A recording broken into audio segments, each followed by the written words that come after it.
again. It is a lovely morning in Kampala. It has become a bit wet some parts, but some places are dry.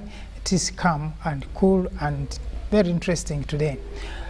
We didn't have a lot of jam, at least when I was coming. Not as the other days of the week. The jam was not much, but maybe it is building now. Later on, Fridays in Kampala can be very tricky. Welcome to this program of Pan-African Friday. We will look at issues pertaining this continent of Africa, but also outside of Africa, with dimensions that affect us as the people of this continent and beyond, diaspora and the people who are living outside of this continent. I know there are many people who are following us both at your home, in your offices, but also different platforms. We say thank you for your time, and we're going to be with you for this time, and I'm sure this time with us is not going to be wasted at all. Today we are going to be looking at a controversial subject. I don't know why it has become controversial of late, the issues of DNA, the testing of children, the paternity issues. It has brought a lot of dust to, especially in Uganda. We are talking about Uganda, but I know many other countries have been affected. I've heard the Parliament of Tanzania also coming up to discuss it. I know the Parliament of Kenya at one point have come back up to discuss it. So we're going to look at what does that mean, and why is it that it becomes an issue now, and why is it that it is becoming a problem to the families today. Is DNA an evil? Is DNA a necessity? Is DNA an issue that we should consider in any form or any format? And then studio, I'll be joined by the usual people, but also we are joined by the doctor who will be telling us the details when we talk about DNA. What are we looking at? So we'll this time use it for the next 1 hour to look at what it means to do testing of your children if you wish, and also why not to test if at all. So these are the issues that we are going to look at in the context of the African context, the African family. How have Africans been living with these issues of having children who are not necessarily your biological children, or raising children who you know are definitely not your biological children, but eventually they are children? How has society looked at this in the past? So these are the issues that we are going to look at. And then with me in the studio today, I have Ndugu Rugarama, the Pan-African man. I have also Ndugu Irumba, the Pan-African. Also, I have Dr. Namisi, who will be talking to us in detail about this DNA thing. So I think to save on time, normally when we start our week, we look at what has trended on the continent, and I'm sure a lot has happened on the continent, like my colleagues will tell you. Ndugu Irumba, last time we were complaining about the sheep occupying the road in Kampala. I saw KCC has taken action, and they were rounding up this time cows. I didn't see your sheep, but at least I saw they had rounded up the cows, and I think some action has been taken. Yes, but also I got a support in the name in the form of the Minister for East African Affairs, who was also talking about issues of diapers for children. Why would we really put a cost on that as a tax, when you are saying the cost of parenting, especially in Africa, should be low? Why would we do that? And she was saying, even when the members of parliament, the women members of parliament who were there, they still could allow that to happen. I think that was not necessary, and I really applaud her for that. Now, I think to cut the whole story short, we'll go straight to Dr. Namisi to introduce this subject. But before we go that, let's hear from a parent, a member of parliament from the Tanzanian parliament, who was talking about this DNA issue before Dr. Namisi comes in. Kawaida, fatherhood is social. Most of us in this house and in Tanzania, we are social fathers. We are fathers to our children because of socialization. Biologically, we are not 100% sure, and we should not trouble ourselves to know whether we are biological fathers of the kids we are taking care of or not.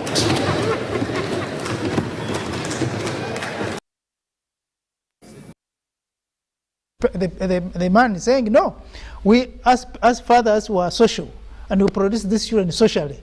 So you should have added on also economic, because there is the economic aspect.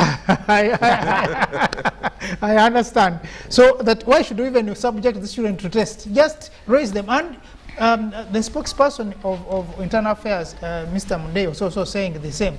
Say, you look after these children because they're also looking after your children somewhere as a father. So these are some of the sentiments now that we begin to hear. Very interesting. But Dr. Namisi, of course, you will introduce yourself better to the audience, but we want to see what, first of all, let's go down to the final details. What does this DNA mean anyway, to begin with? Dr. Namisi. Thank you, James, for joining this panel. The DNA is actually a very old test which was developed in 1996 by the two gentlemen and perfected. Basically, it's about the arrangement of the proteins and sugars in the way it rolls over to be able to carry what information that we can pass from parents to children and so forth. So it leaves behind that trail of where your father and mother came from. And it's a very nice and beautiful way of information. It's not only unique to human beings, it's also to other animals and plants. And we can use that therefore for many reasons. One of them is to identify the diseases. The other one, which is popular, is about the parenting. But the reason we do DNA testing is for several reasons. Like I've mentioned, one of them would be about the diseases, and that can be done even when the woman is still pregnant at around 10 to 13 weeks, or even later depending on the reason, and they can pick part of the fluid from that fluid that covers around the baby's sac, the amniotic fluid. So that's a beautiful part of it. In other countries, or when you are migrating, they need to show that the people who are coming to visit or to stay with you are really related to you. So the DNA comes in handy. In places like China, it was also being tagged to being given aid and so forth. But globally, when we do the test, if we are not doing it for people who are contesting, it's about 1 to 4.5% if you looked at the natural population. But when the man starts suspecting that the children are not his, then you can see, like in Uganda, it goes up to 80% that they are not his. And that fits in that Chiganda culture, Tomusaja Tabalira Nzaro. Basically, that the man would say that this is my child, and it would be. So that increases the dirty figure and makes it tricky to interpret. But other places, when they are contesting, it's normally about 30% where they are not parents. So I think with the Ugandan statistics, it will even up. The reason I'm bringing the figures, I want us to contextualize when we are interpreting, that we don't just go and rush into the conclusion. Okay. And there are many reasons that we can discuss what happens behind the scene, because the DNA is not the real problem. The DNA is a solution, because if you are paying paternity costs, yes, the idea, you need to be sure that what I'm going to pay or in prison for, or like in the issues of extramarital status, then they should confirm. Okay. And that privileges men over the women. I saw a case in the US where a man was imprisoned for 5 years for failing to provide for a child. Now, after 5 years, 5 years down the road, it was discovered that actually the boy for which the man was imprisoned for not providing for was not his child. And the mother knew. And the mother knew, because the mother was... That's what is worrying now. Yes, the mother knew because she was talking to the real father of the child when this other man was in prison. The legal questions are raised there. But then now you are highlighting what some men have been all along suspicious. I think there was a recent trending in the newspaper about, is it Spice something? And the 3 men had all paid the medical bills. They had all bought the iPhone and so forth. And that brings in a lot of suspicion, because now I think the ladies who play with the men now will start reconsidering, because we shall say, let us go for the DNA first, then we start the negotiation. So I think the DNA also comes in handy, especially when the economy is hard to solve. And actually, the discrepancies, or what we said, the man not being the father, globally it also increases with the low economic class. Mm-hmm. So that may give you a clue that there is a financial benefit into tagging this man to that child, like in that scenario. Okay. The program you're talking about the legal implications now, when that happens. Of course, I think the law has not been refined specifically for that, especially in Uganda, but it can be looked at maybe from other areas of how this woman has been fleecing this man, knowing that he was not the one who was responsible for the child. Parliament of Uganda is also discussing the issue of how to manage this DNA testing. To me, I think that wouldn't be a big problem, because the testing has to be there. The worry is that the rate at which the discoveries are being made, that a person takes 7 children to test, but you come back with only 1. The rest are not yours. Raising suspicion that probably the testing process. Yeah, is a problem. There is a problem. Yeah, like you remember when we had issues with the COVID testing. Yes. So could it be? Thank you, Comrade Mututa, and good morning once again to my dear brothers here in the studio, Dr. and Comrade Rumba, and good morning once again, our viewers. You will permit me, Comrade Mututa, just 1 minute. I send my heartfelt sympathies to the family of the late Aponye. He was a local entrepreneur, and the circumstances under which he died, road carnage, that very grisly accident around the Itojo Hospital, information came in last night. The details are yet to be furnished, because we don't know whether he rammed into a trailer or he rolled on his own, but whatever happened, we lost him, and he was one of the local entrepreneurs, especially in the area of grain, and we feel very sympathetic, not only to his family, but also to Uganda and the enterprising world globally. Comrade Mututa, we also had the President write a letter to instructing the Brigadier General. We may not have much time, because the time is gone. Yeah, absolutely. I just wanted to note that, because you know, the audience may think that we are oblivious of such things. No, we know some of these things are, it's not the subject of our debate, but it is worthy noting.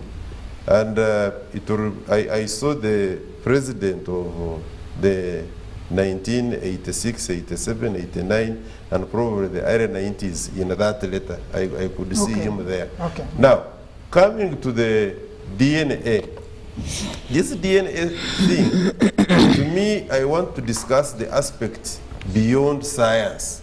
Because doctor here has told us, the medical field has told us that this discovery was done in the 80s, 1890 something. And it was perfected some few years later. It means, therefore, of course, it is not unique, because Uganda and Africa, generally speaking, we are used to adopting some of these things so many years after the discovery. So you don't get surprised that we seem to be having this as the renewed energy here on the African continent and in Uganda this time around. So what are these other aspects that we must be looking at? Why now this energy of DNA? Because in the past, I am very sure that there used to be children who would be brought up by African families, and they are not biological children of those specific parents. It was there, it is known, and that is why Africa is best known for extended family. We are never the type of nucleus family. You are the son to my uncle, or you have been adopted, or whatever the circumstances. You are not going to be segregated like we have it in Europe and America, these nucleus families. The renewed energy for DNA. What is DNA in full, doctor? Deoxyribonucleic acid. I give up. Okay. That one. Protein and some sugars that one, now that you have mentioned. You see, because here Mututa, we would be talking about DNA, but that is an abbreviation. Now you have heard what he has said. If you have heard, this is just anyway. Sugar and those proteins are testing the sugars and the proteins. There is a possibility. I've been thinking to myself since I shared with Ndugu Mututa and Irumba here that this is the topic we are going to have. And I'm like, this thing which this new coronavirus brought, COVID-19, and it is rumored to be altering our DNA formation.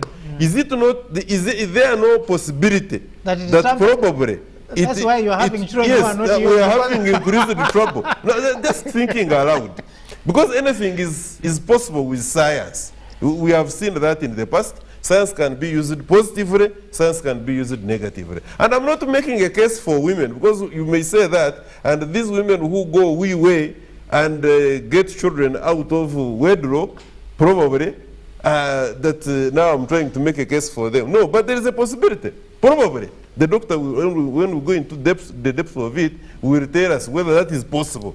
But what I want to observe also is that what we call the increased global spillovers, the way of life of our families. Our families are no longer united by what used to unite the African family. It is now possible for women, some women of course, not all women, some women to go away, not only commit whatever they commit, but also have the boldness and the courage to bring the pregnancy, give it to the man in the house, and the man brings up these children up to university and past university. Now that is regrettable. But what is of essence here is that, because I have seen a letter, a communication doctor from the government, and it is inviting the practitioners, these ones who have the laboratories, for a meeting. Yes. And you ask yourself, what, this meeting for what? Do they want to regulate the testing? Do they want to identify whether the machines are working properly or the reagents? So my thinking is this, and I'm taking it from what you have just given us, that you can test for DNA even at pregnancy. Yes. You can also test after the birth. Question is it such an expensive venture that the government, every child born in, or a mother who goes into hospital and delivers a child, can't we have these tests offered by government so that we know, like you identify, you say you have produced a baby boy weighing 3.2 kgs of these, because you give those descriptions. Exactly. Why can't you, on that report, also capture that, DNA. and the father is so and so? Maybe I want to end with this, Ndugu Mututa. Yeah. Because let them recommend that. Let it be captured there. You would have saved a lot. You don't know what is going on in people's families. It's hell. It's chaos. Now, finally, is it also possible that the DNA of a mother to a child can be tested? Just a straight answer. Yes. Yes. Now, if yes, we have had cases of hospitals, not you. Switching. Not you, I mean other hospitals. Switching children. And then we have problems. Why can't we as well test immediately the DNA of a mother to a child? Because we seem to take it for granted that she's the one who produced the child. Test that as well as testing, because the case you have just given us, 3 men coming, buying, paying medical bills, then also buying other associated stuff, that should be ruled out. So I so submit. Thank you, Nduguru Garama. What were the three men doing? They bought iPhone. Now, before the doctor comes in, I think you have raised an issue which I think Parliament, when we were discussing, I thought they could look at that, because the issue of bringing in the stakeholders, the labs that are testing, of course, the Parliament was reasoning that there must be a way of counseling the parents before these results are given to them, so that no one collapses at the end of it, or the violence that erupts like we have seen on the social media after the testing, the fighting of the parents, and then of course the children, the trauma that they go through knowing that they don't belong anywhere in those families. But you also look at it in terms of the suggestion you brought, and many people have talked about it, and Doctor also, I think, hinted on it. Why can't we have these tests as the child is born, like in most of the countries, in some of the countries, not actually most, that when a child is born, partly is to test for the DNA of the child, because this is also to build a file, a record for this person as he grows up. The DNA is known, all the details, the parents are known, the lineage is known, because the DNA comes all that. It helps, and in fact, if the government did that, there would be less of the violence. You know, the wife has given a birth to a child who is not yours. It is early enough. You can decide what to do. But it can also help in criminal justice. How? There are some ladies who are raped at night, and they can't easily identify who the rapist is. Now, when they conceive, but the woman can suspect. Now, if all those men she suspects can be brought on board and the DNA tested, there will be the evidence here. Is no doubt they will grab you. Yeah, that's also another aspect. But also, looking at all this, it means, therefore, the testing, the DNA is not a problem. It's not. The problem is somewhere else. In fact, we need it more than even before, because then to answer a lot of questions and the issues of diseases. Because if this person is known to have this problem while he's in the womb, it is possible that medically this problem can be addressed before this child is born, so that some of these deformities are addressed before the child is born, which will be very, very, very effective and very positive. So, but for now, we are looking at it today later, because of these issues in the family of mistrust, of running around. But when you look at it in a more comprehensive manner, I think it's something that really needs to be supported, and government, what can do is to ensure that the testing is done maybe before birth or at birth, so that all these other issues are not in. Doctor, you were saying something for continue. Let me just react to a few of the issues, just for a little bit of clarification. One, culturally, yes, we are raising children that are not ours. And actually, if you go to the Banyoro, the Kinyoro culture, the children born out of wedlock were traditionally given very interesting names, like Kaheru, Vifiramunda, Viriagenda. And the Bagis would call it Nachisali, literally meaning the forest. So those children existed, and the mothers knew about them. So culturally, and in some cultures like the Jaluo and so forth, even when they constructed the household, they put an exit route where the person who has come in to encroach on the married woman could run through, and literally the man used to make an announcement that who left his cows unattended after, to be able to warn the person coming in. And the Muslims are also very good. If you read the Quran, the husband who has gone to a safari is not supposed to go home and announce. At least you send a signal to notify Hajat that you're on the way, either a kilo of meat or a jacket sent That kind. So that covers the culture. When there were no, when there were no, where there were no phones. Mobile phones. Yes, so this time you can use a mobile phone. The second issue but I could see in Bugisu also, just, you know, and that signaling, yeah, but okay. people were accommodative of that. The second issue is about accuracy.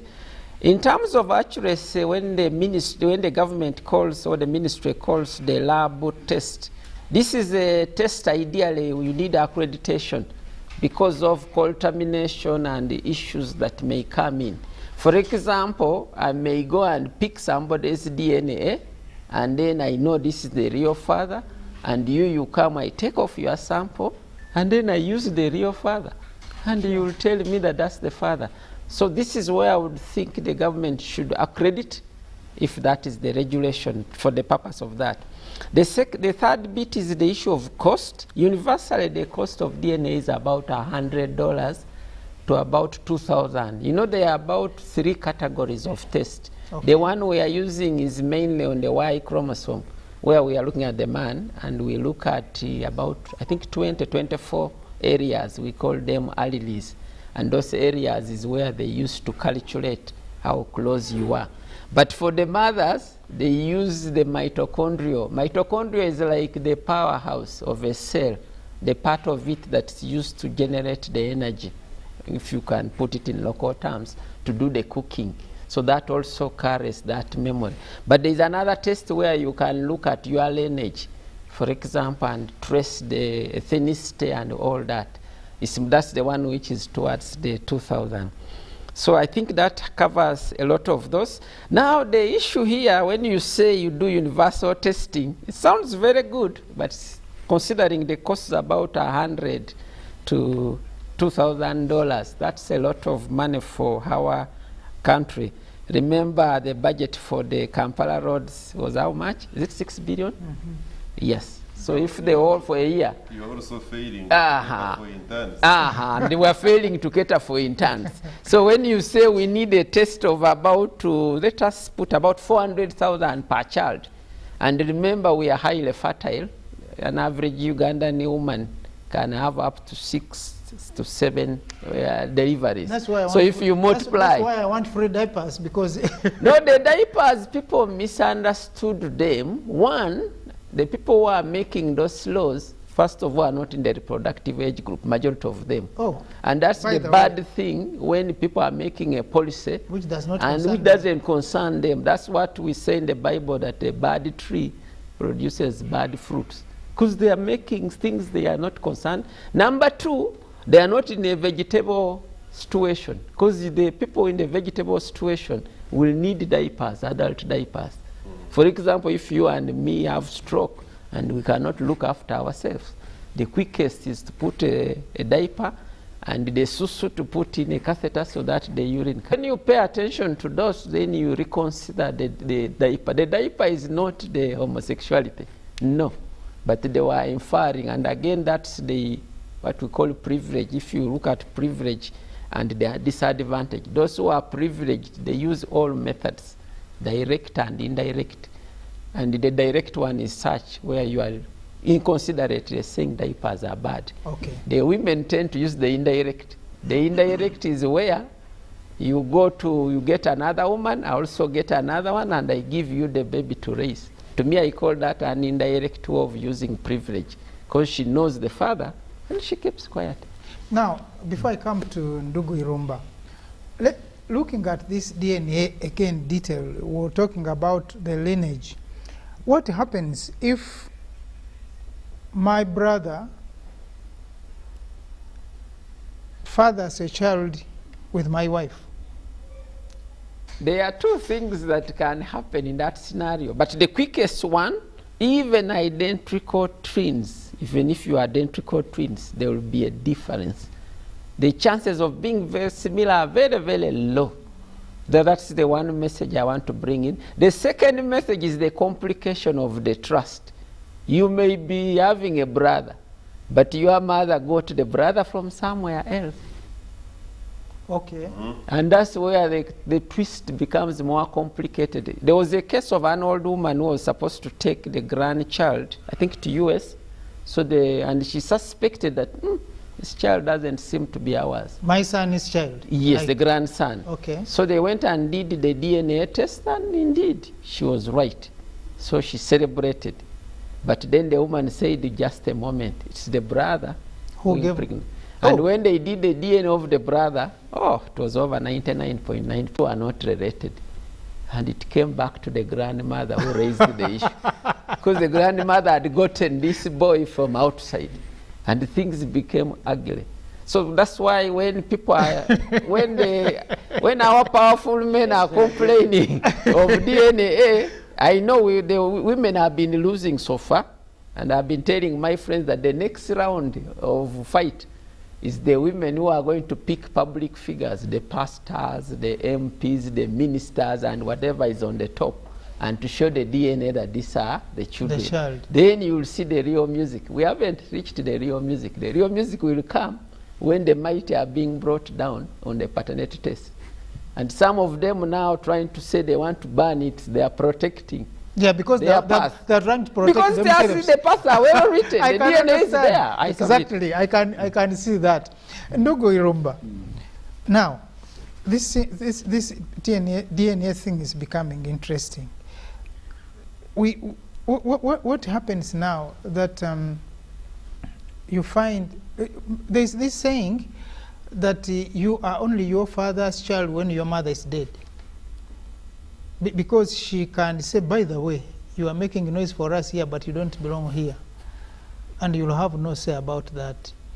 But we, even before DNA, we have had men who are telling their wives that this child is not mine, the head doesn't look like mine. So all this has also been a problem. Now, should we, as the African society, because first of all, the question we want to look at is, why is it that women are having many children outside their marriages? What do you think in the African setting, family? What do you think is happening? Very good morning, our dear viewers.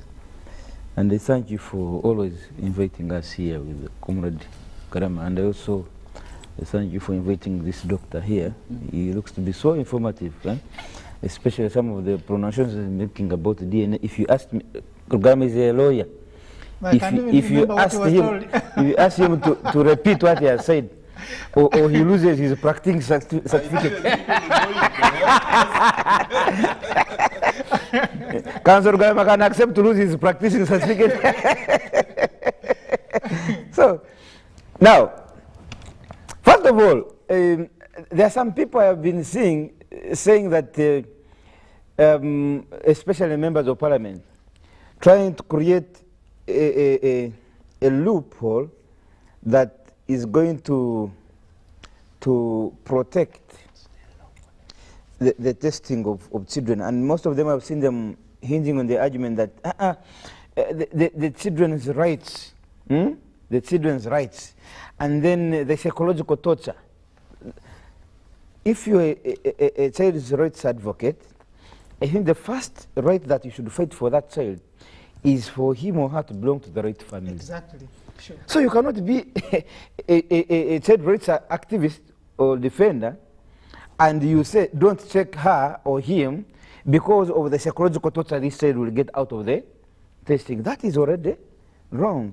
Rather, what you should be maybe advocating for is, as soon as this child is born on the first day, let us know the paternity issue.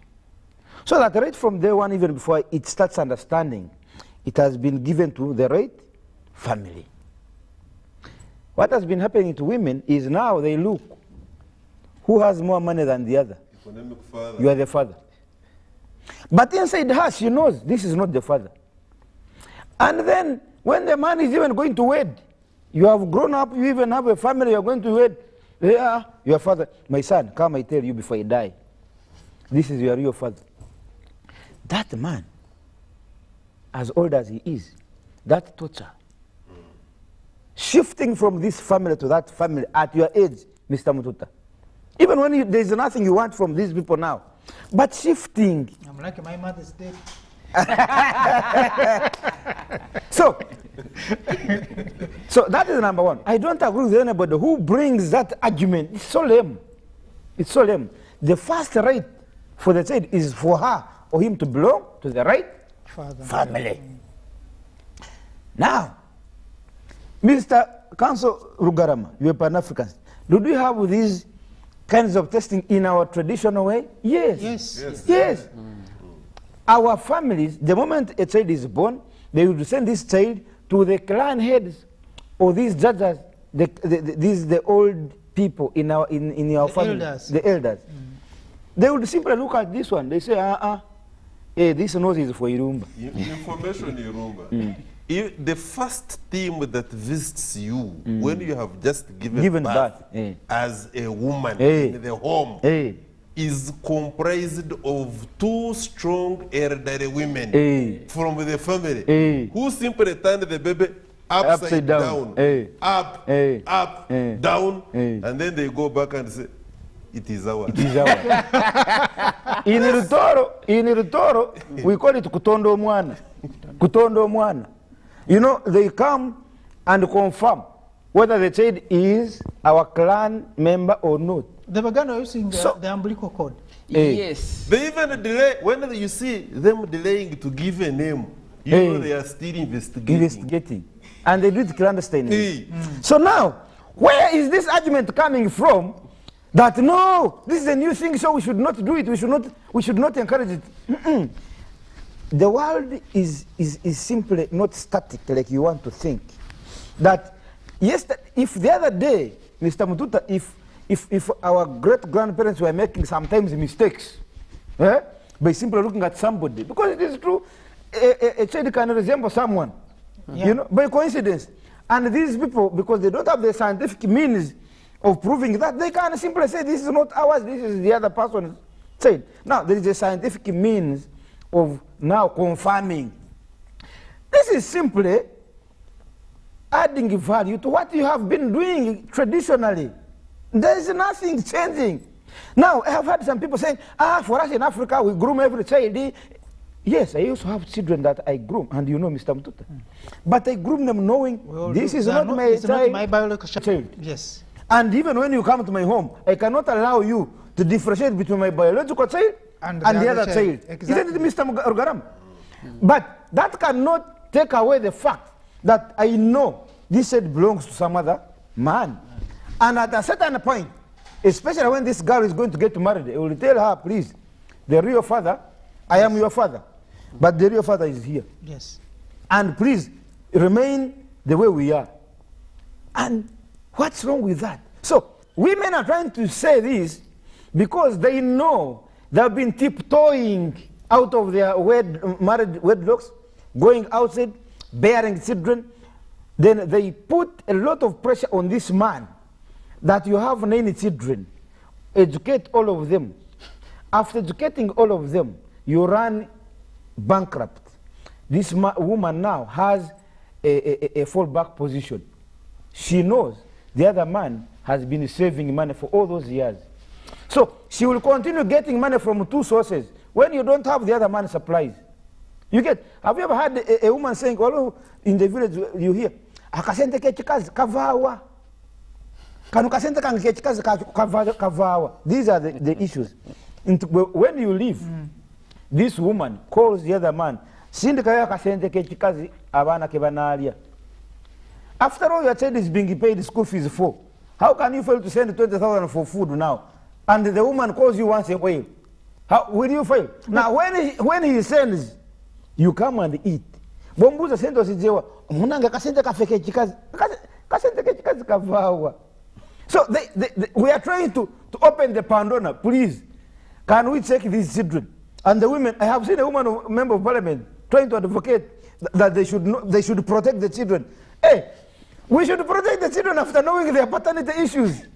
Yeah, that's when you can protect because you know, This woman you know where they belong. This woman doesn't want the children to be checked, that you are protecting them. But like that's like a doctor. Let us know whom you are protecting. Like doctor is saying that protection is not for the children. That protection it is for you, the parents. For yes, the parents. You want, you want. If you have gone to Ruatoro in my absence, let me know that this is Ruatoro's child. And by the way, that will not stop me from looking after this child.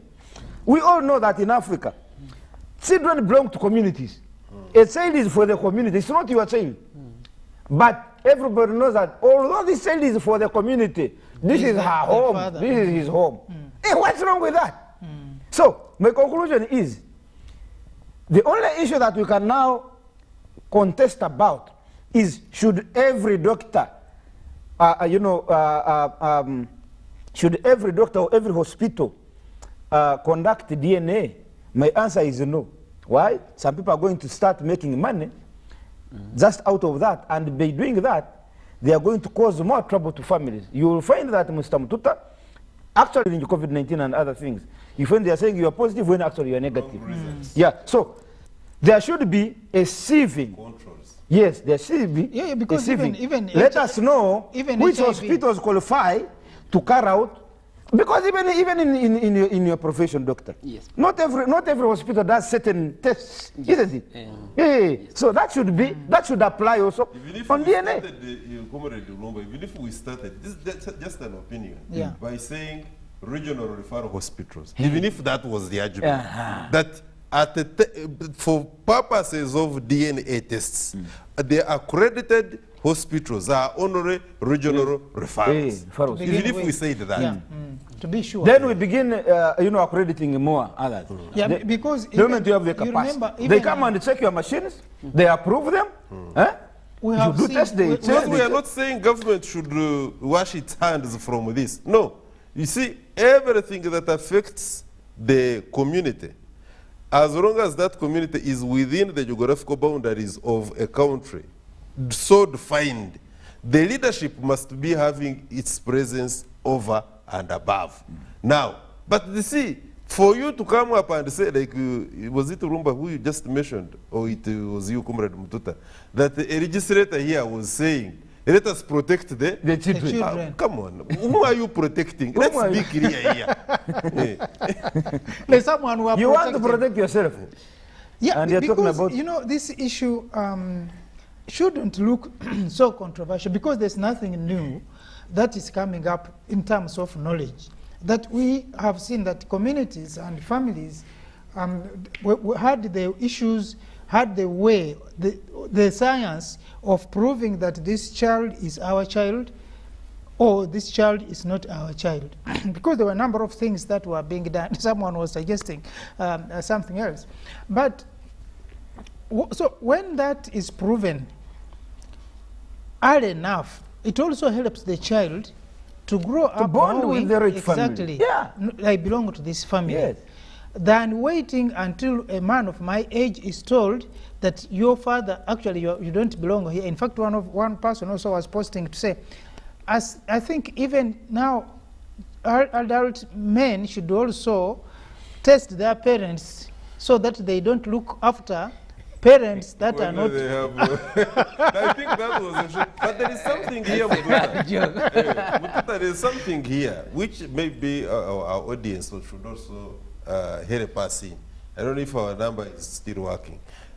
The fact that a woman can know right from the start that this is not my husband's child, or for that matter, by the way, even if not the husband, right from the start you had about 3 boyfriends. Let's start from there, from that bizarre situation, that you had 3 boyfriends, and you knew who exactly was responsible for your pregnancy. But because they were of the lesser means, they are not coming from this family, you decided to give the other one the financial, economic burden of this child who actually is not his child. The law should be able to catch up with you and you pay.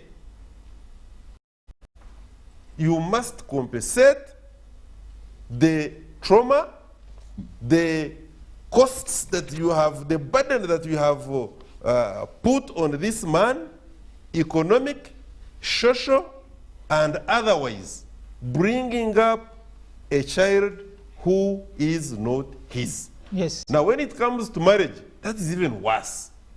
We should be very clear from the start. That's why I said that there are social, economic, but also legal implications as far as this is concerned. Exactly. So, Counsel, coming back to that, what would it be if finally this mother is found to be a fraudster? That you have been harassing this man to pay for the fees, to look after this child, and then in the event that, I mean, later on in old age, it is discovered that this child does not belong to this family. For you, what would you suggest? What type of... The moment it is discovered, and it is discovered, what discovery are we talking about? We are talking about discovery of the truth that the mother knew from the start. Yes. And yet she pretended and put the burden on a different person. That one has got legal implications. And I am very sure that courts of law going forward will be giving us remedies. What happens in the event that the woman doesn't even know? Is it possible? Is it possible? Is it possible that this woman can have a child without knowing who the father of the three is? It is possible. Yeah, it depends on how many children that woman has given to. I have chatted with quite a number of women, but also I've had more than one. They will tell you, I will know the father, even if we had sex with the three within the similar period. Okay. But I wanted to bring the question of the issues of protection. I think what's not coming out is the moral judgment. You know, our society normally, we judge people, we call it stereotypes. We look at people basing on the color, the age, how they walk, how they dress, and quickly assign a behavior. Now, when a DNA of an MP or a powerful lady or another lady comes up and says she got this child outside her marital bed, that's a moral judgment. And the next bit will be, did she know about it before? And if we add that, that's where the moral judgment is powerful, because it has confirmed that you did something outside your marital bed and that you were willing. The lawyer didn't bring in the element of willing or malice aforethought where you had planned. I know people who may be in Luzira for defiling, but they are not the fathers of those pregnant. When we come back from the break, we are going to look at more details about this now controversial idea of DNA. But please don't go away. We'll also allow you to send in your views. We'll give you shortly on the screen the WhatsApp number on which you can talk to us. Thank you so much. Please don't go away. Be with us. We're going for a break shortly.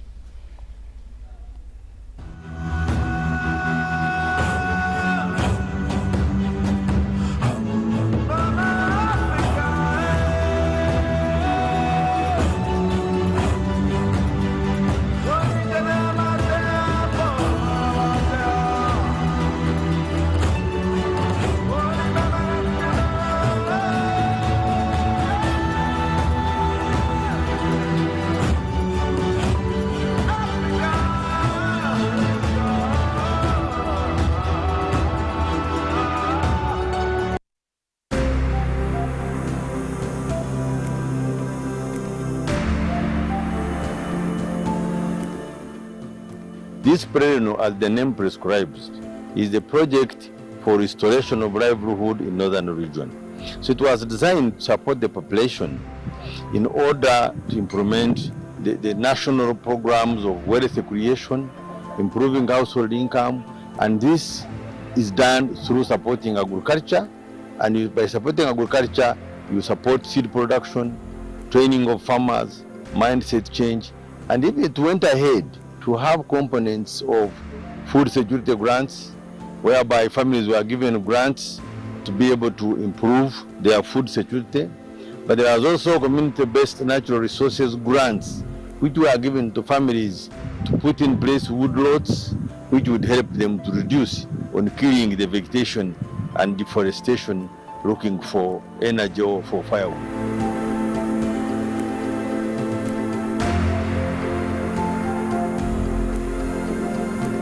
Attention coffee farmers, traders and processors. Uganda Coffee Development Authority has important advice for a successful harvest season. Pick only red farm cherries to achieve good weight and high quality coffee. For natural processing, dry coffee on tarpaulin, concrete or clothing to avoid mold growth. Avoid heaping coffee on the floor. Store coffee in jute bags and in ventilated rooms on wooden pellets. For more information on good harvest practices, visit your nearest extension worker or Uganda Coffee Development Authority offices.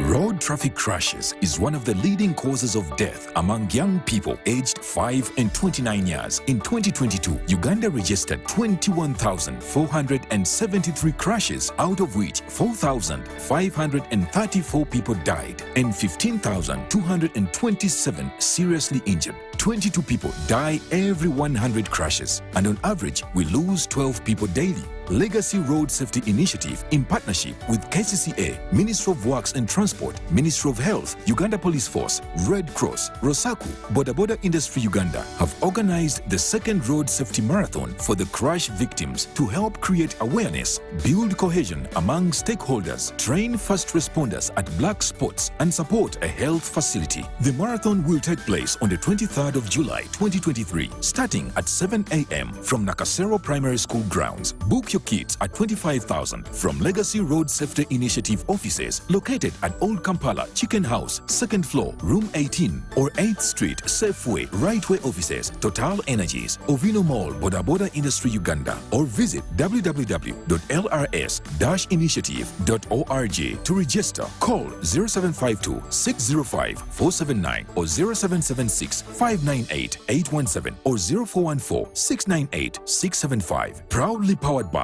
Daxi Driving School and Wava Water. Run to save a limb.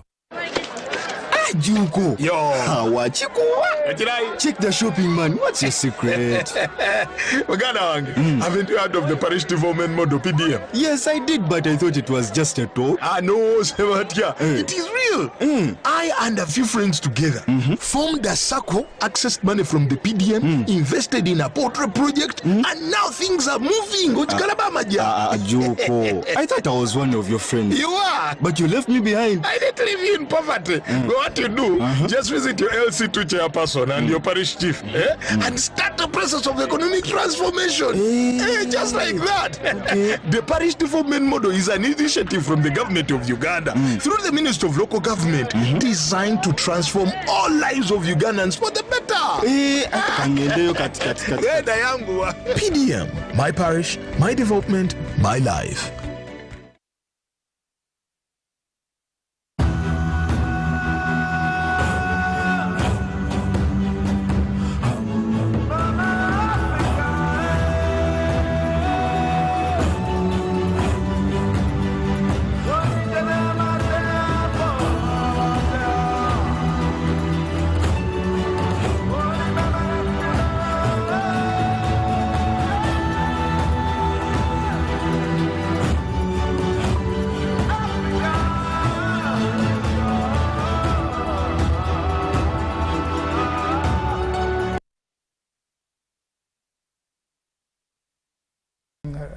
Raised a lot of concern, especially in the Ugandan society. And I know it is not only Ugandan society, because we have heard also of messages from across the world showing that this paternity test is problematic. I mean, not problematic, but it's becoming an issue where parents have less in terms of trust. And where tests have been done, a lot has happened. Either families have managed to handle it quietly and keep quiet, or where it has exploded to the extent of sometimes marriages are breaking. But now, doctor was explaining in a situation where you have a parent, you know, the people are talking about the protection of a child, that the children shouldn't be traumatized because of the mistakes of the parents. But then I think in that, by the time it comes to that, there is no parent to start to talk about. The mother could be sure that that's the child, but also the doctor was saying that it is also possible where we have issues of switching, and we have had that those cases in some of the hospitals, that children are switched, where maybe the family wants a boy and they have a girl, or they want a girl and they have a boy. So we have had also those cases of children switching, and also we have had cases of children disappearing from hospitals. Maybe this could also be part of the problem, and it could also solve that problem if children are tested at birth. Then a person will know, this child who has been given to me is not my child. Of course, that needs a lot of study. We have had even switching of results. By the way, I went to the hospital to do a test, and I was given some other person's tests. And I came home with a test, and I'm like, is this mine? For 2 days, I think I was HIV positive, and the experience was not very interesting. But yeah, I went to the health center. We were doing tests because there was a requirement to do tests. Now when I came back with my results in the envelope and went home until my doctor said, but you send me the results. I took the shot and sent to him. He said, but to begin with, that's not your name, because for me, I didn't read the name anyway. I just went down. I just went down to read my results, and the results were terrible. So for the 2 days when I was now imagining what's going to happen, how should I counsel myself, so that happened. So even in these facilities, I think that also need to be looked at, that these results are not switched, or the contamination is not there, so that the units you're saying that should be accredited to do the tests should also be that. But someone was saying, sir, someone from Arua City was saying, imagine a DNA test surrounding the birth of Jesus, if it was there around that time. What would have happened in the family of Joseph? I mean, that is a different case. I think our brother there is really trying to lighten up the moment, to give us this laughter. But the truth of the matter, we know the circumstances under which Mary conceived, and we are not going to now start interrogating the eschatological aspects of the Bible. Yeah. That one we can ignore it. Yes, and then another one saying, you sympathize with this woman who had a child of a priest. His father, the husband now, the husband was a chief Christian, I think this the Saba Christu of the church. I think in that case, I also know a story where the priest was announcing the banns of marriage, and actually the priest had a relationship with that lady. Oh, and no. One of the notorious, she's actually now in her nannyhood, she told me how she put up her hand and said, but the priest, you are the one encroaching on this couple. Now why are you announcing? So they had to switch. But we are not saying that all the priests do that, but that's where the DNA now will say this priest is the father to the child. It's a real father. Because we know a lot of, again, it's about privilege. People use their privilege differently. You're a priest, and especially now that they have quite good money, because there's the tithe and so forth, then they will have more resources. This thing is for good. Yeah, yeah, it's for good, but in terms of the cash flow, theirs is much better. I thought they send it to heaven. But yeah, but there is that also. If you are touching the money, you are more endowed. So there are those privileges. That gentlemen, we, of course, today we are missing Rachel. Would have been interesting to see what the other side is talking about. Women are talking about. Now, in Africa, there were issues of men who were literally, who were barren. That men who not bear children, that they had issues and the families knew that maybe this man, particular brother, is not going to have children. Arrangements were made, contingency measures were made to ensure that this man would have a family also. It would be allowed the brothers or the cousins to have children with the wife, but then these children will be credited to this man as his children. Such arrangements were there. And even today, we still have communities where women are communal.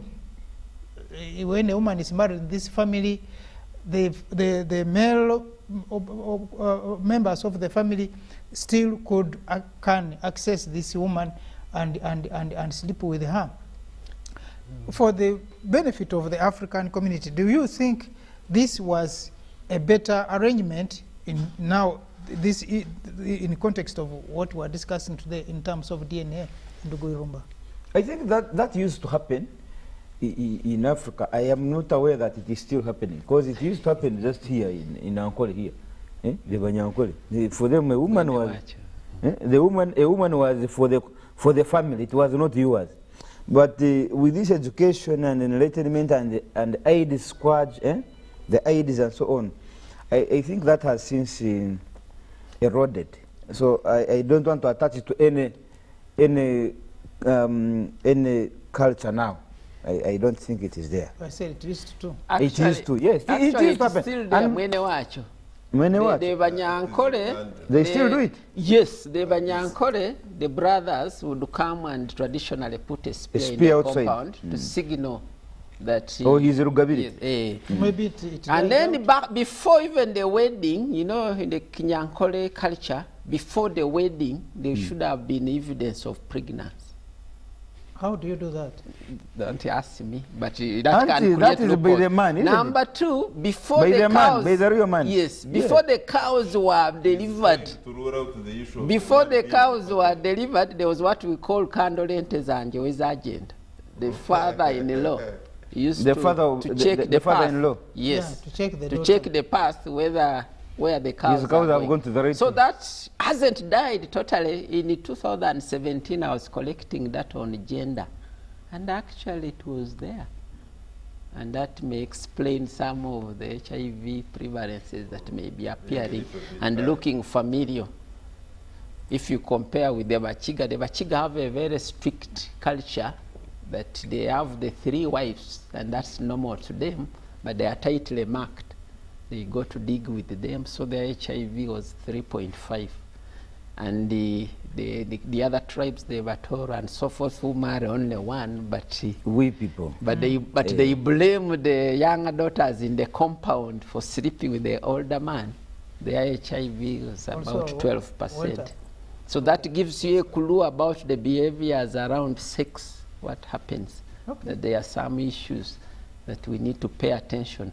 So when people are coming up to front that bad test, some of us who know a little bit of the sexual behaviors, you are like, okay. Yeah, but then such an arrangement, if the family agreed that to have a family for this man who is not able to have a family of his own, of course some of the diseases could be addressed, but maybe then the medicines where they failed, then the DNA issue doesn't come. Actually, even in the Banyoro culture, that coronation week, do you know what used to happen? Mm-hmm. Coronation week, the women were supposed to enter the palace without panties. And that week was for sex. So some of the pregnancies for infertile men. Actually, culturally, we didn't know that the man was infertile. It was rare. But even how do you talk about it? How do you start saying so and so is infertile? First week, the coronation week traditionally, that is what used to happen. It was sex. He may not know. He may not know. The reason I know is I collected that. I was doing a consultancy, and I went to interviewing, and that's when I So women enter without knickers? They were not supposed to enter with knickers, and any man would have sex with them for that week, and that's why they were able to replace the men that had died In the wars. in the wars. Hey. Yes. Nugurugaram. Hey. So it means they should not allow my woman to go for this coronation week. That was then, I don't, but I suspect some elemental of it may still be there. Not allowing your wife to go for that is one thing, but also you don't go there. Hey, the man should go. That's what the Tanzanian. That's what the Tanzanian is saying. That's what the Tanzanian is saying, that men are social. The man can go, but the woman should stay home. You see the privileges. The African traditional society, which all my colleagues here seem to agree that has not really died,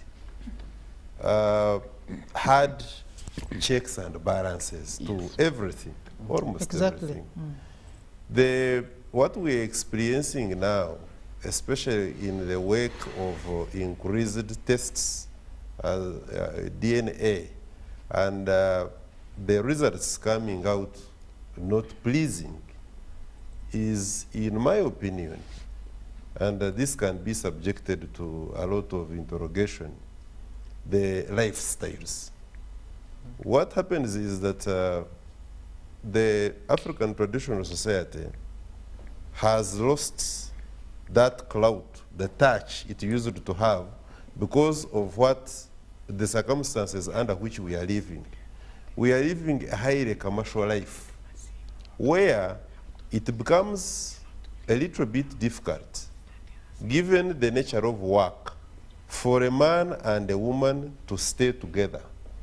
That going to the gardens together, even when you have 3 wives, that my brother doctor is talking about here, is not the case now, especially in the educated class. We have got cases where the husbands, or even the wives, by the way, work in different districts. Even in the nursing community, doctors, you will find that the husband is a teacher in Kampala and the wife is a senior nursing officer in Buhinga Hospital, something like that. The temptation is a bit higher. Now that goes back to the deploying authorities. I don't know what can be done to make sure that you reconcile that. If these are married people and then they are 200 kilometers away, what does that mean to a family? You see? Now, then the other aspect is that the money element, because you see, the same thing actually happens in, but differently, happens in America. Part of the discrimination is that the man is disempowered. You are not financially stable to maintain a home. Now, a situation whereby a St. H case that my brother, Comrade Rumba, was talking about, you are unable as a man to provide sufficiently, reasonably really, for your family, to the extent that you cannot afford a minimum of 2 meals a day. Forget about the 4 meals. 2 meals a day is a difficult thing.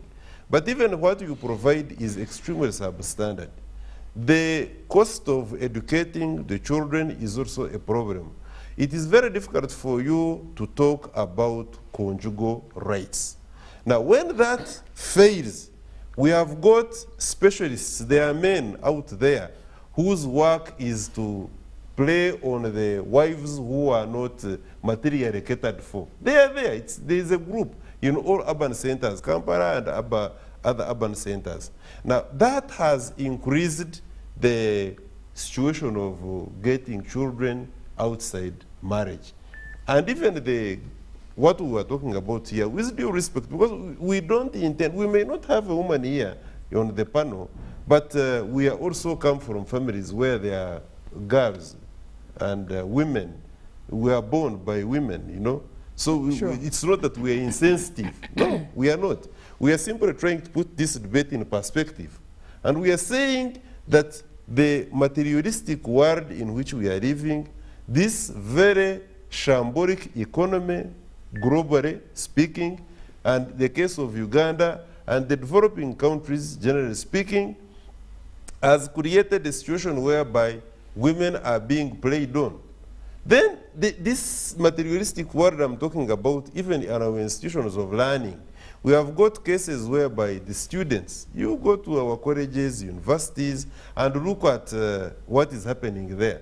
I happen to have taught at university, not one university, not two universities, 3. Yeah. So I can tell you, I know what I'm talking about. Probably I should even go back now. I have taken some time without teaching. I feel I'm missing something. Now, I can tell you what is happening there is not a good sight.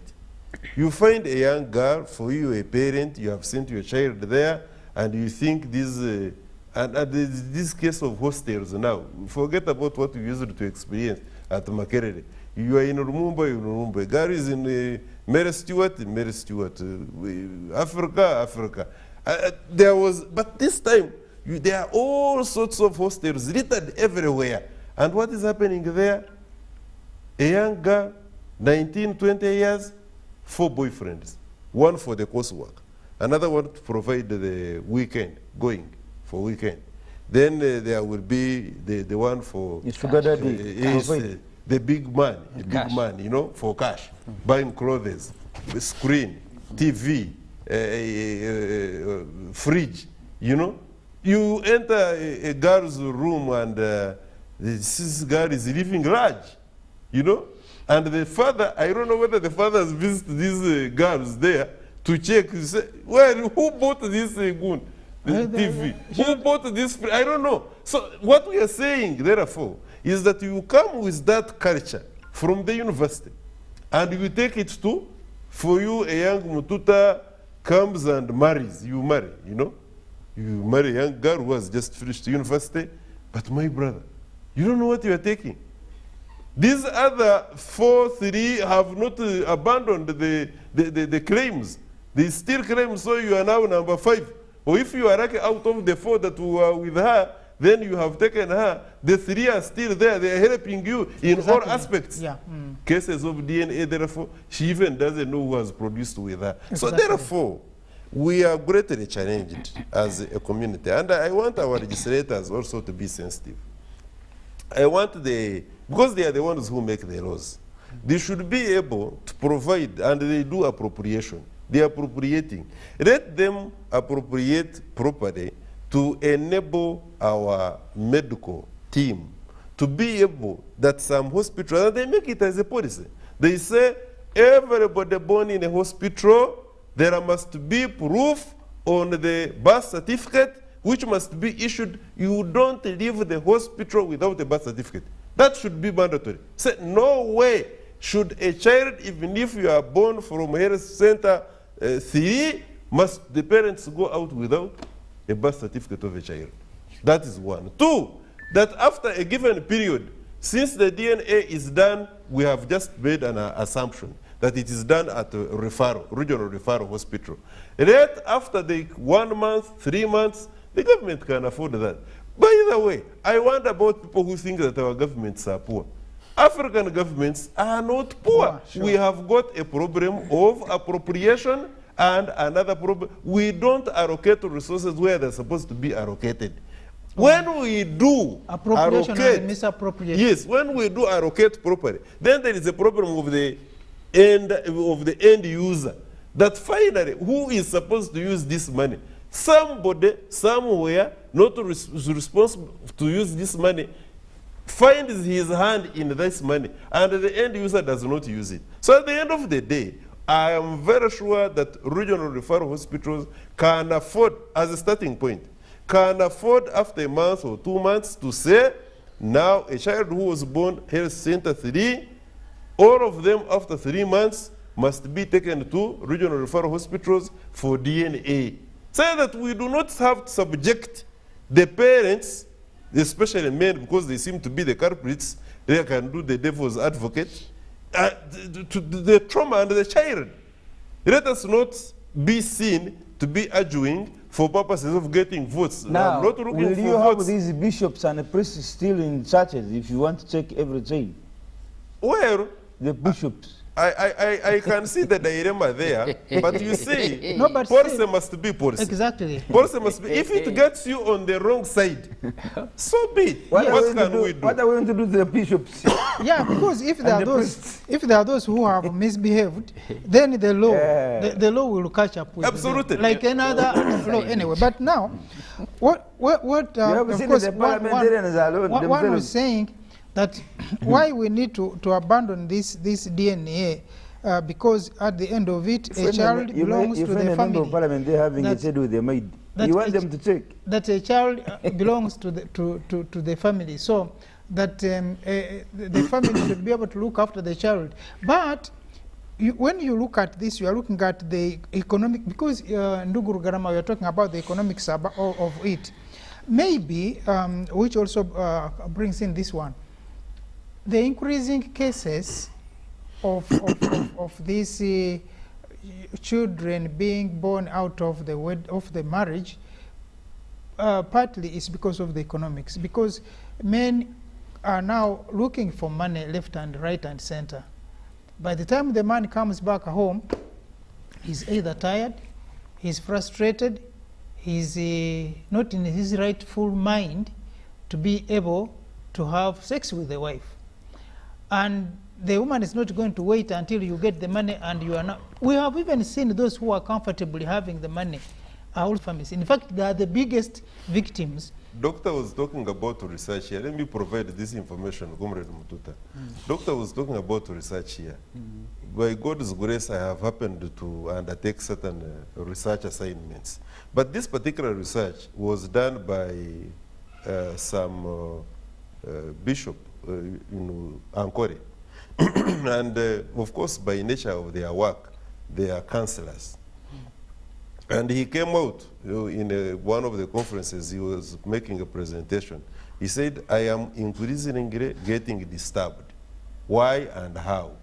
That women coming to me tell me of the lack of power from men. Their men no longer have power when it goes into bedroom affairs.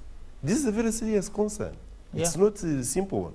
Because there are cases whereby these women are going to go stray simply because the men, out of the stress. And longer men. Yes, this stress you see, you know, like we were explaining, the economy is harsh.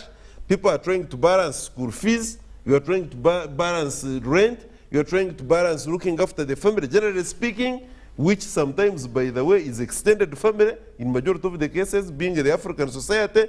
Now, the ability to perform when it comes to bedroom affairs is seriously diminished. When that happens, the other gender will not appreciate Exactly. that you are unable because of 1, 2, 3 things. Now, doctor here will probably You tell remember us. the pastor's wife who was taken by Yes, somewhere. the chapati, Yes. the chapati issue, and the bishop went, Pentecostal bishop went and brought another one from, I think, and I think the government should greatly be concerned. Anything that touches the family unit, the smallest component that ultimately forms a country, should seriously be catered for. Like our brother here, Pastor Sempa, has already said, we need a ministry which is going to go into, you may not of course be 100%, but somehow this family should be catered for at the point of government, whereby they go down and assess there are things which are happening to the family in Africa, in Uganda, that are completely leading to the unfortunate occurrences as we have increasingly been seeing them, including a situation of testing 9 children and a man, if he is lucky, coming out with only 2 being his. That is a this lucky, is serious. lucky one, because in Kenya there's one who tests 9 and all of them none. And the man is at 70 years, so you don't expect him to get married again to another man to begin founding another family. But the man can produce even. Yes, can produce, but then the stress you have gone through paying fees and looking after all these people. That is the most painful, the fees thing. Allowed to go back. Maybe let me, I did tell you about the Chikonjo culture on the socioeconomic status. Actually, the Bakonjo feeding the family is supposed to be a responsibility of the poor woman. Maybe that is better. Which is it's not better, because how will she raise the food? Because the man, when he grows his cocoa and sells, marries the second wife, goes down from the hilltop where the cocoa grows to down. So when we come in with the issues of the socioeconomic, they're actually a problem. Yes. In my culture, if you didn't buy meat and you found meat on the table, as a man, you're not supposed to eat. Which culture is that? The Mbale culture. But then people nowadays like meat that they celebrate, and that means indirectly also promoting the other men. Yeah. But the other thing that I wanted to bring in, that these ladies, while we are blaming them, they also carry a lot of issues. I talked of some cultures where when the young girl, 17, sleeps with an uncle, like Deba Toro, they would blame the girl. And to me, I thought that was bizarre, because this girl is young, and culturally the social status is low. It should be protected. I don't think a young girl will look for an uncle and say, I want to have sex. It's normally the other way around. And one of them told me that the uncle used to come and visit them, and because the house was too small, couldn't stay with the parents, so they would naturally put near the girls, and he would come with like a small bunch of matoke and those small things which are not of much value. Then at night he would grab the young girl to have sex with her. So they are a little bit disadvantaged, and the school teachers, they were using a lot of those funny words, that you are succulent, you are juicy, you are ripe, so as if they are relating the young girl to a promoting fruit. It. So that also brings in those issues that may cause a lot of trouble for the young girl. So while we are paying attention to the women generally, but there are those young ones and that the we need to protect. But what I observed, there are these few girls who are very poor, but they have their value system. And for them, whatever you will do, whatever you will do, you will not get sex from them. I remember one time I was in Lumumba, and this man was trying to date. So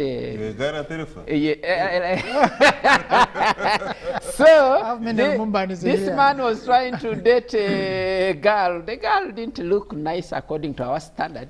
Then I remember, I think she had a low accent and said, "You are ugly, and I'm also ugly. You want us to make a zoo?"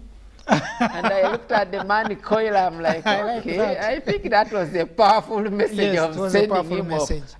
Yeah, but now, because most of these children, like now, especially in the well-to-do families, they are either for drivers or for house boys, for shamba boys.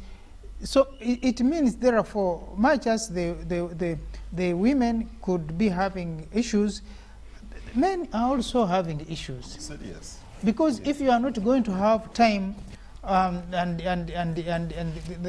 the connection for this woman, the woman definitely will want to have something, and if it's not getting it from you, nature doesn't allow a vacuum, she'll get it from somewhere, and by bad luck, then they have a child.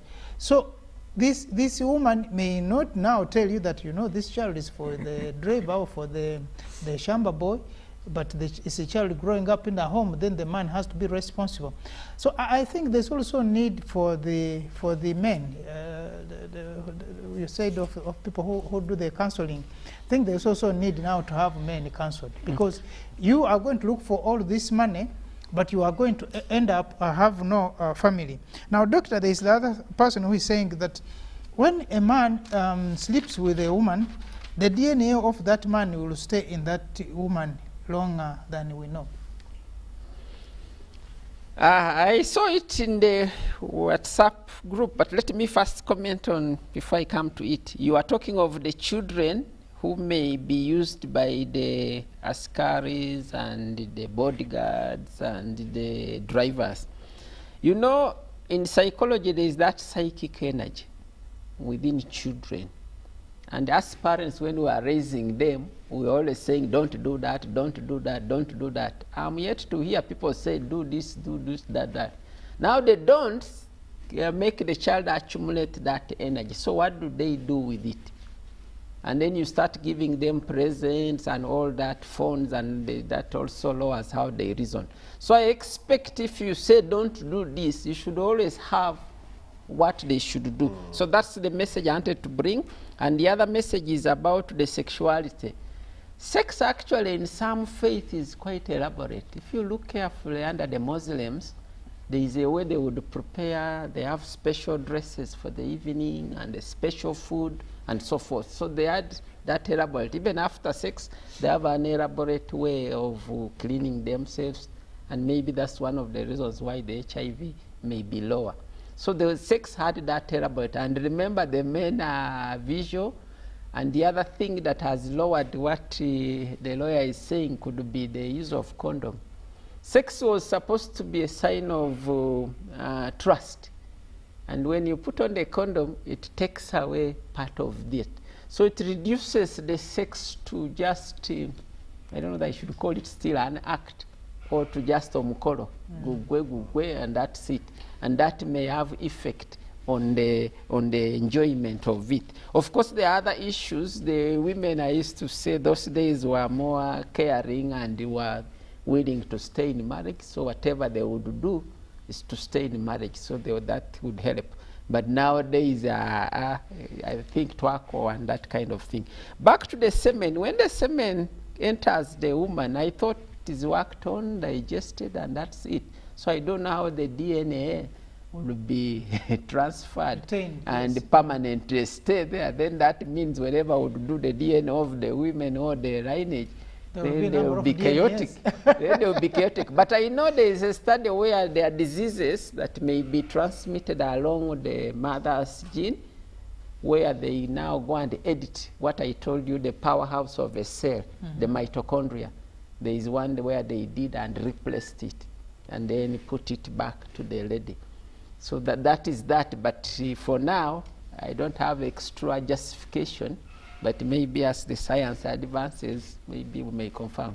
Yeah, because we have had a lot of this DNA editing, and I think it becomes easier with now this developing science that a person can, if that lineage, because there are some diseases that are carried from one line, within the line, and they can be passed on from generations to generations. Now, if these diseases are identified early, they can use this DNA to do the editing and then remove what they don't want to be within that. I think that is also part of the most important things of having this DNA done.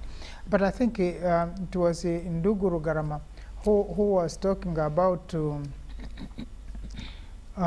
was something was talking about, especially this DNA thing about COVID. That yes, some of the myths of the vaccine was that this vaccine will, and unfortunately, it was some of the science channels that were churning out this information, that this, when they inject you with this vaccine, it will alter your DNA, and once it alters your DNA, of course, a lot happened. We will have some explanation. Let me just bring in a little bit of the context and then come to it. You know, HIV has been with us since, I think, 1982, and nobody had ever talked of a vaccine. The one that they tried, they used the Sten virus similar to the coronavirus, that adenovirus, as a carrier. You know, for you to carry a virus, you need something else. On its own, you not transmit it to be able to, put it into a human being to generate the immune system. So people were stuck at that level. Then COVID comes in 2019, and all of a sudden, there is a vaccine.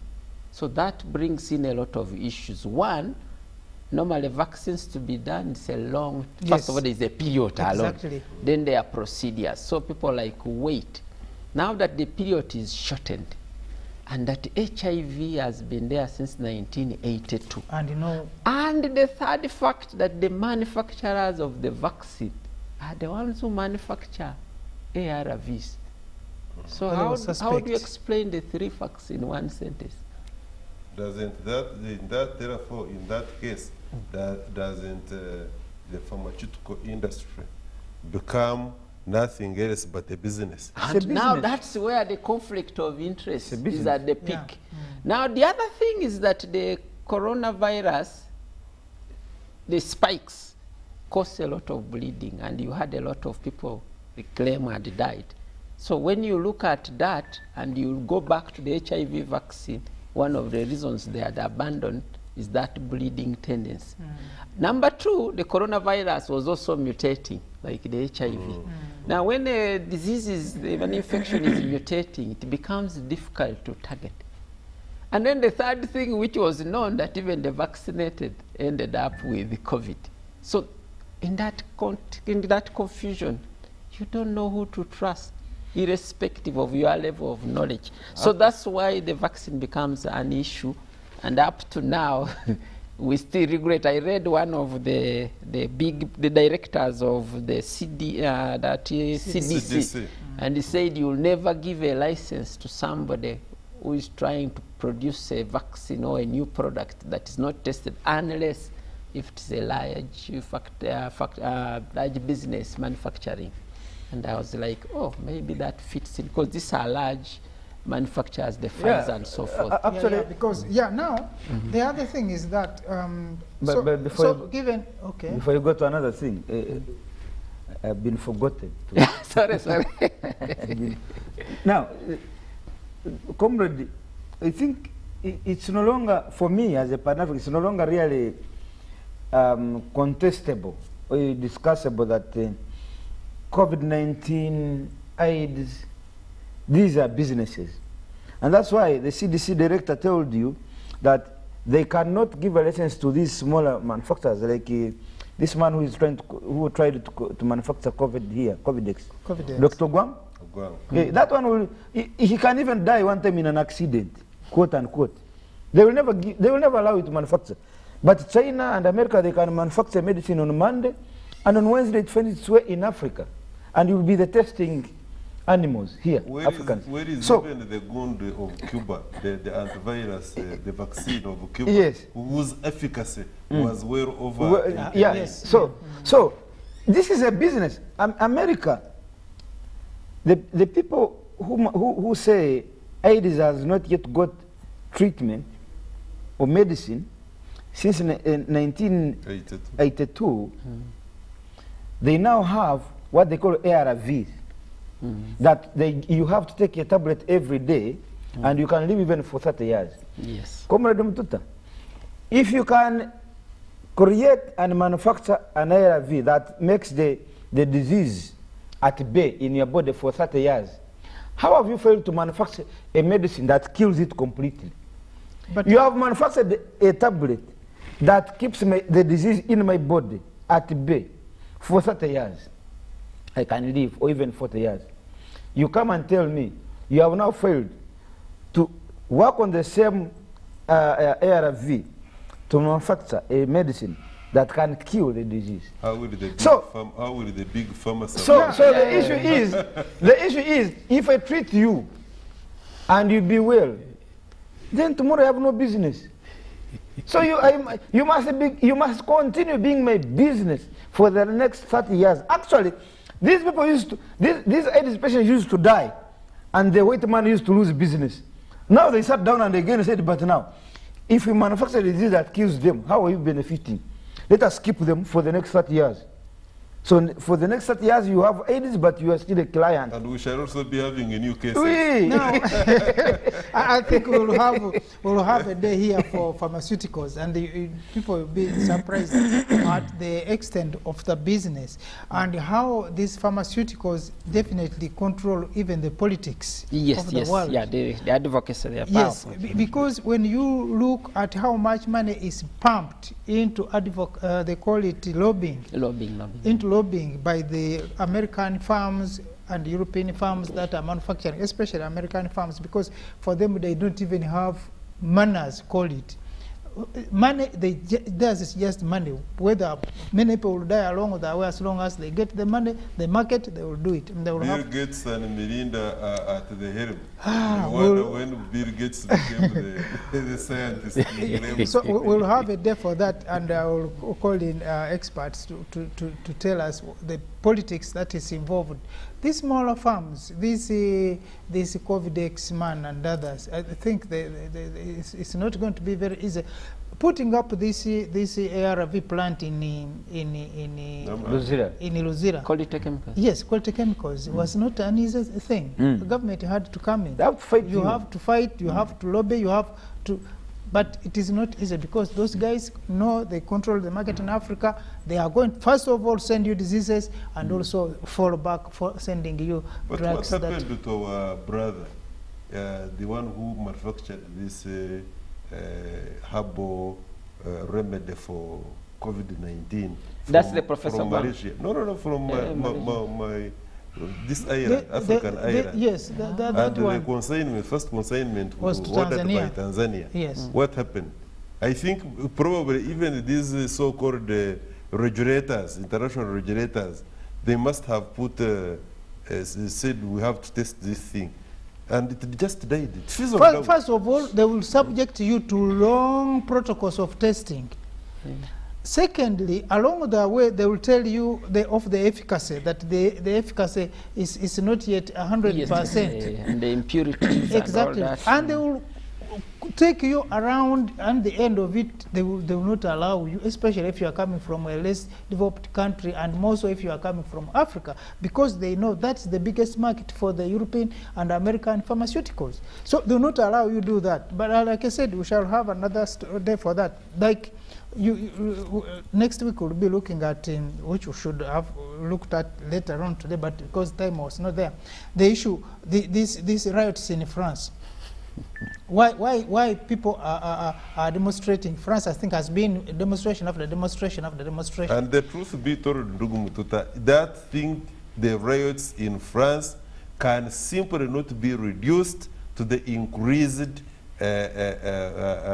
years of working in government before you can retire and take benefits of the so-called pension. Of course, there's a lot of things behind it, and I think for viewers, next week we'll be looking at that, and you can also get information. We'll be discussing the issues and where Africa comes in to be concerned with what is happening in that country of France with this, because the person they killed was an African anyway. Much as Doko, like they call it, has not come up to say anything, but I think something will be said along the day. So the pharmaceutical companies are part of the African problems. And I don't know why our health system has fallen prey to that. But of course you can also understand, because these are, since they influence politics, they also influence the funding in most of the of agencies in Africa. Ndugu has been talking about. Now, what Africans need to do is to look at that and also maybe come up with, but can we get money to fund our own research, Doctor? Can Africans fund their own research so that they can do their own things, that they will be able to make them to be? If we go back to the global politics before I come to that, you see the economy is controlled by the American dollars. So when we are broke, we go and borrow money. And the Americans and the system related decides what they buy. And normally they want to buy raw materials, not finished goods. Mm-hmm. And that means they have control over the dollar. And then for them, when their money is less, they can print more. Just papers. And when I see BRICS coming in, I'm like, okay. And remember, that's in line with what Gaddafi had proposed, that we should trade in our gold. So that takes me to the minerals, that it's actually the Africans who are actually maintaining the economy even of France. Yeah, France, 14 that countries. gold of it, they don't mind any.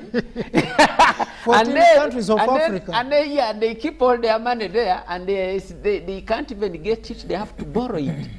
So to me, the issue is. Yes, because first of all, like that one, I think we'll be discussing it next week, but now that you tickle me, you have to pay 50% of your reserves must be in a bank in Paris.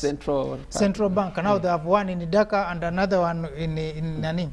Now, again, you have to pay 20%, 50, but you also add 20 as they call liability fee, 20% of your economy.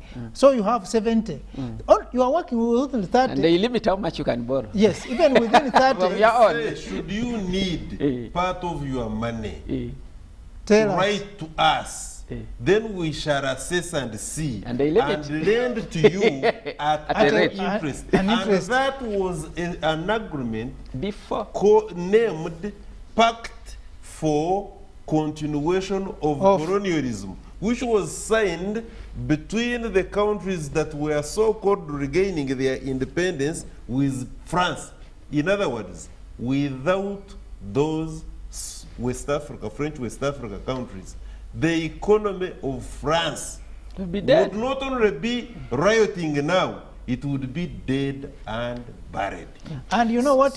What Guinea refused when Guinea refused. And the problems that have followed it, including takeovers and assassinations in some of these places. So, anyway, using that context, our African leaders are greedy, so they go and sell us to the highest bidder, and they enter into a lot of contracts that they will never reveal. They become shareholder to those mining companies, and they take all the resources, and that's what makes us poor.